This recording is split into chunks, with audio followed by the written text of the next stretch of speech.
श्री हरि संक्षिप्त पद्म पुराण उत्तरखंड माघ मास की षटतिला एकादशी का महात्म्य। युधिष्ठिर ने पूछा, जगन्नाथ, श्री कृष्ण आदिदेव जगतपते, माघ मास के कृष्ण पक्ष में कौन सी एकादशी होती है, उसके लिए कैसी विधि है तथा उसका फल क्या है? महाप्राज्ञ, कृपया करके ये सब बातें बताइए। श्री भगवान बोले, नृपश्रेष्ठ, सुनो।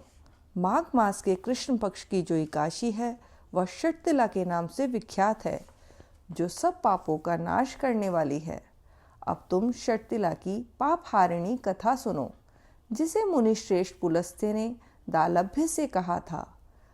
दालभ्य ने पूछा, ब्रह्मन, मृत्युलोक में आए हुए प्राणी प्रायः पाप कर्म करते हैं, उन्हें नरक में न जाना पड़े, इसके लिए कौन सा उपाय है, बताने की कृपा करें। पुलस्त्य जी बोले, महाभाग, तुमने बहुत अच्छी बात पूछी है, बतलाता हूँ, सुनो। माघ मास आने पर मनुष्य को चाहिए कि वह नहा धोकर पवित्र हो, इंद्रियों को संयम में रखते हुए काम, क्रोध, अहंकार, लोभ और चुगली आदि बुराइयों को त्याग दे। देवाधिदेव भगवान का स्मरण करके जल से पैर धोकर भूमि पर पड़े हुए गोबर का संग्रह करें। उसमें तिल और कपास छोड़कर 108 पिंडिकाएं बनाएं। फिर माघ में जब आद्रा या मूल नक्षत्र आए तब कृष्ण पक्ष की एकादशी करने के लिए नियम ग्रहण करें। भली भांति स्नान करके पवित्र हो शुद्ध भाव से देवाधिदेव श्री विष्णु की पूजा करें। कोई भूल हो जाने पर श्री कृष्ण का नामोच्चारण करें। रात को जागरण और होम करें। चंदन, अरगजा, कपूर, नैवेद्य आदि सामग्री से शंख, चक्र और गदा धारण करने वाले देव देवेश्वर श्रीहरि की पूजा करें। तत्पश्चात भगवान का स्मरण करके बारंबार श्री कृष्ण नाम का उच्चारण करते हुए कुम्हड़े, नारियल अथवा बिजौरे के फल से भगवान को विधि पूर्वक पूजकर अर्घ्य दें।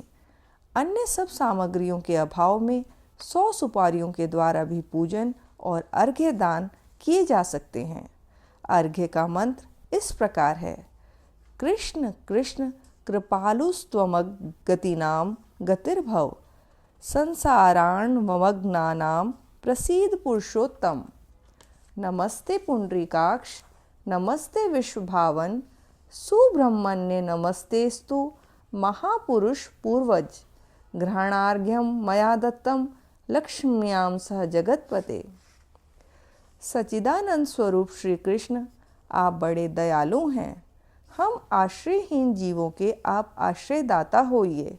पुरुषोत्तम, हम संसार समुद्र में डूब रहे हैं, आप हम पर प्रसन्न होइए। कमल नयन, आपको नमस्कार है। विश्वभावन, आपको नमस्कार है। सुब्रह्मण्य महापुरुष, सबके पूर्वज, आपको नमस्कार है। जगतपते, आप लक्ष्मी जी के साथ मेरा दिया हुआ अर्घ्य स्वीकार करें। तत्पश्चात ब्राह्मण की पूजा करें, उसे जल का घड़ा दान करें, साथ ही छाता, जूता और वस्त्र भी दें। दान करते समय ऐसा कहें, इस दान के द्वारा भगवान श्री कृष्ण मुझ पर प्रसन्न हों। अपनी शक्ति के अनुसार श्रेष्ठ ब्राह्मण को काली गौ दान करें। द्विश्रेष्ठ विद्वान पुरुष को चाहिए कि वह तिल से भरा हुआ पात्र भी दान करे। उन तिलों के बोने पर उनसे जितनी शाखाएं पैदा हो सकती हैं, उतने 1000 वर्षों तक वह स्वर्ग लोक में प्रतिष्ठित होता है। तिल से स्नान करें, तिल का उपटन लगाएं, तिल से होम करें, तिल मिलाया हुआ जल पिएं, तिल का दान करें और तिल को भोजन के काम में लें। इस प्रकार 6 कामों में तिल का उपयोग करने से यह एकादशी षटतिला कहलाती है, जो सब पापों का नाश करने वाली है। तिल स्नाई तिलोद्वर्ती, तिल होमी तिलोदकी, तिल दाता च भोक्ता च षटतिला पाप नाशिनी। इस प्रकार संक्षिप्त पद्म पुराण में उत्तरखंड में माघ मास की षटतिला एकादशी का महात्म्य संपूर्ण हुआ। हरि ओम तत्सत, हरि ओम तत्सत, हरि ओम तत्सत।